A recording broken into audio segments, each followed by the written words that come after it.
तारदाळ ग्रामपंचायतीच्या वतीने दिव्यांग बांधवांना केले 4,000चा निधी वाटप।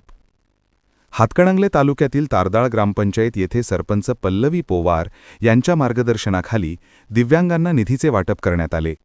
ग्रामपंचायतीच्या स्वनिधीतून दिव्यांगांसाठी 5% निधी खर्च करून त्यांचा आर्थिक स्तर उंचावण्यासाठी प्रयत्न करावेत असे शासकीय धोरण आहे। या धोरणानुसार तारदाळ ग्रामपंचायतीने दिव्यांगांना निधीचे वाटप केले। तारदाळ गावातील एकूण 150हून अधिक दिव्यांग बांधवांची ग्रामपंचायतीकडे नोंद असून प्रत्येक दिव्यांग बांधवास 4,000 रुपयांचा निधी वितरण यावेळी करण्यात आला।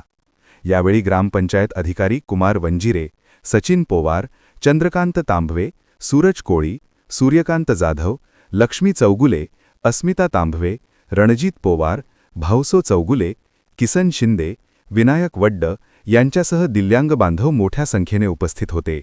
अशा बातम्या पाहण्यासाठी लोकहिरा न्यूज चॅनलला सबस्क्राईब करा, लाईक करा, शेअर करा, तसेच www.lokiranews.com ला भेट द्या। धन्यवाद।